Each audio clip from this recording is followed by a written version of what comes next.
الحمدللہ رب العالمین والصلاة والسلام علی رسولہ الکریم اما بعد۔ ناظرین اکرام، استخارہ کے احکام و مسائل کی یہ دوسری نشست ہے، تو اس نشست میں ہمیں معلوم کریں گے کہ استخارہ کن چیزوں میں ہمیں کرنا چاہیے یا کن کاموں میں بندے کو استخارہ کرنا چاہیے۔ تو سب سے پہلی بات یہ کہ ایک مسلمان کو چاہیے کہ وہ اپنے تمام دنیاوی معاملات یا دنیاوی جو بھی کام ہیں، انسان کو اس میں استخارے کا اہتمام کرنا چاہیے، کیونکہ بہت سارے معاملات ایسے ہیں، بہت سارے کام ایسے ہیں جن کے نتائج سے، جن کے رزلٹ سے انسان آگاہ نہیں ہوتا، انسان کو علم نہیں ہوتا کہ اس کام کا نتیجہ کیا ہوگا، اور اس کی صحیح جانکاری ایک مسلمان کو نہیں ہوتی ہے۔ جیسے کہ کوئی انسان تجارت شروع کرے یا نہ کرے، یا انسان اپنی تعلیم کے سلسلے کو جاری رکھے یا نہ رکھے، یا انسان کو کہیں ملازمت جاب کرنا ہے یا نہیں کرنا ہے، یا انسان کو فلاں جگہ اپنا رشتہ کرنا ہے یا نہیں کرنا ہے، تو ایسے بہت سارے سوالات ہیں جن کے انجام سے انسان واقف نہیں ہوتا۔ تو انسان کو چاہیے کہ اپنے دنیاوی جو بھی معاملات ہیں، تو ان معاملات کی ابتدا سے پہلے، دنیا کے جو بھی کام ہیں، ان کام کی شروعات سے پہلے ایک انسان کو استخارہ کرنا چاہیے۔ اب یہ سوال یہ پیدا ہوتا ہے کہ اگر دینی کوئی معاملہ ہو تو اس میں کیا انسان استخارہ کر سکتا ہے یا نہیں کر سکتا ہے؟ تو اس کا جواب یہ کہ اگر کسی انسان کے سامنے دو نیکیاں جمع ہو جائیں اور ان دو نیکیوں کا ایک ساتھ کرنا ممکن نہ ہو، تو ایسی صورت میں انسان کسی ایک نیکی کو کرنے کے لیے استخارہ کر سکتا ہے۔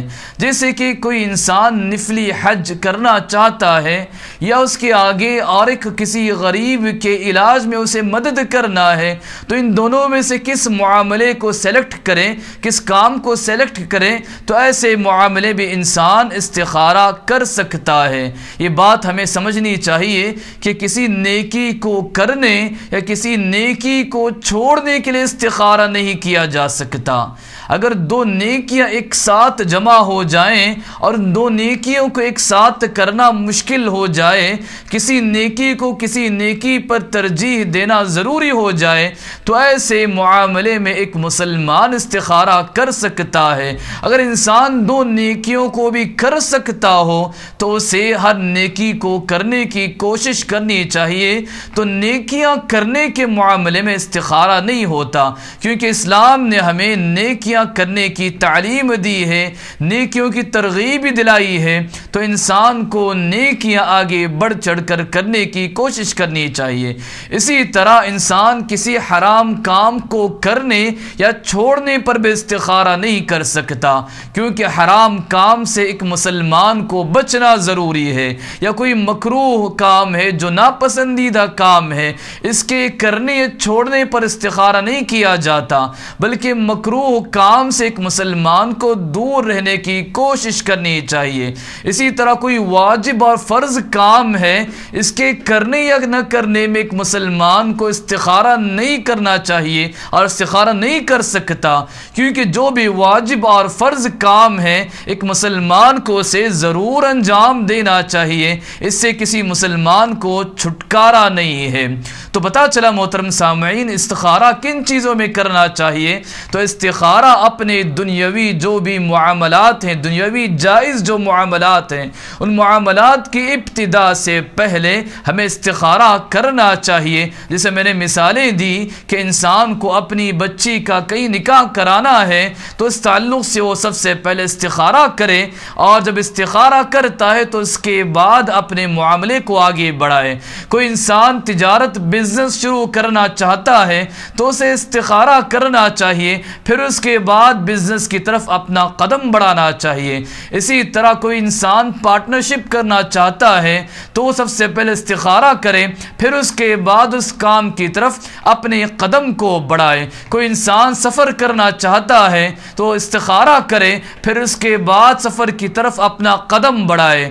اسی طرح انسان جو بھی اپنا خیر کا معاملہ ہو، جیسے انسان گھر بنانا چاہتا ہے تو اس معاملے میں استخارہ کرے، پھر اس کی طرف اپنا قدم بڑھائے، آگے بڑھے۔ انسان کسی جگہ کام کرنا چاہتا ہو، ملازمت کرنا چاہتا ہو، جاب کرنا چاہتا ہو، کسی ادارے میں، کسی آفس میں، کسی اور جگہ انسان کو کوئی کام جاب کرنا ہو تو انسان استخارہ کرے کہ فلاں جگہ میں جاب کروں یا نہ کروں، یا انسان کے سامنے 2 یا 2 سے زیادہ جاب کی آفرز ہوتے ہیں تو ایسے معاملے میں انسان استخارہ کرے کہ کس جگہ میں اپنے جاب کو شروع کروں، کس جگہ میں ملازمت کروں، کون سی چیز میرے لیے بہتر ہے۔ تو ان تمام چیزوں کو استخارہ کہا جاتا ہے۔ ان تمام چیزوں میں ایک مسلمان کو استخارہ کرنا چاہیے۔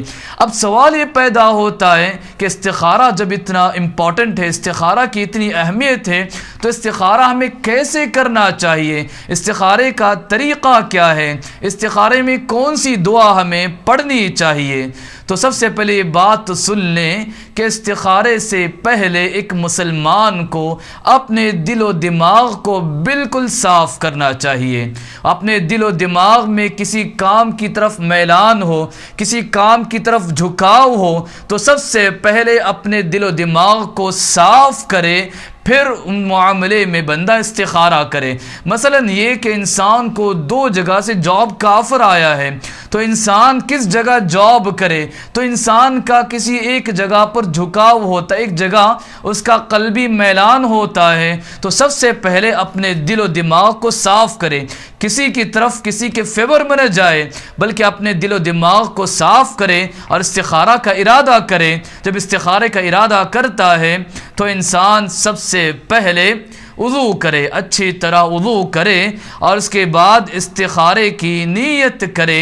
استخارے کی نیت سے 2 رکعت نماز پورے اطمینان کے ساتھ ادا کرے اور ہر رکعت میں سورہ فاتحہ پڑھے، اور سورہ فاتحہ کے ساتھ جو بھی سورہ اسے پڑھنا آسان ہو، جو بھی سورہ اچھا یاد ہو، سورہ کو پڑھے اور پھر اپنی نماز کو مکمل کرے۔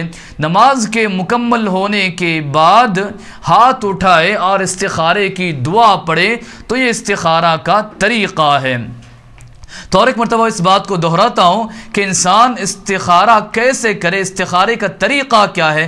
سب سے پہلے انسان اپنے دل و دماغ کو ہر قسم کے میلان سے، جھکاؤ سے پاک و صاف کرے، استخارے کا ارادہ کرے اور استخارے کا ارادہ کرنے کے بعد آئے وضو کر لے، اچھی طرح نماز کے لیے وضو کر لے، پھر استخارے کی نماز پڑھنے کے لیے کھڑا ہو جائے اور استخارے کی نیت سے 2 رکعت نماز ادا کرے اور 2 رکعت نماز پورے سکون و اطمینان کے ساتھ ادا کرے اور ہر رکعت میں سورہ فاتحہ پڑھے اور سورہ فاتحہ کے ساتھ جو سورہ اسے اچھی طرح یاد ہو وہ سورہ پڑھے اور 2 رکعت نماز ختم کرنے کے بعد اپنے دونوں ہاتھوں کو اٹھائے اور استخارہ کی دعا پڑھے جسے اللہ کے رسول صلی اللہ علیہ وسلم نے ہمیں سکھایا ہے۔ تو استخارے کی دعا کیا ہے؟ وہ کیا دعا ہے جسے اللہ کے رسول صلی اللہ علیہ وسلم نے ہمیں سکھایا ہے؟ انشاءاللہ یہ اگلی نشست میں ہم معلوم کریں گے کہ استخارے کی دعا کیا ہے، ہمیں استخارہ کیسے کرنا چاہیے، استخارے کے الفاظ کیا ہیں۔ انشاءاللہ اگلی نشست میں یہ بات ہم معلوم کریں گے۔ اللہ تعالیٰ سے دعا ہے کہ اللہ تعالیٰ ہمیں اپنے تمام معاملات میں سنت کے مطابق استخارہ کرنے والا بنائے۔ اللہ تعالیٰ ہر قسم کی پریشانی الجھن جو ہماری زندگی میں آتی ہے اللہ تعالیٰ اسے آسان کرے۔ اللہ تعالیٰ ہماری زندگی میں ہمارے لیے خیر کی راہوں کو ہموار کرے، آسان کرے، آمین۔ وآخر دعوانا ان الحمد للہ رب العالمین۔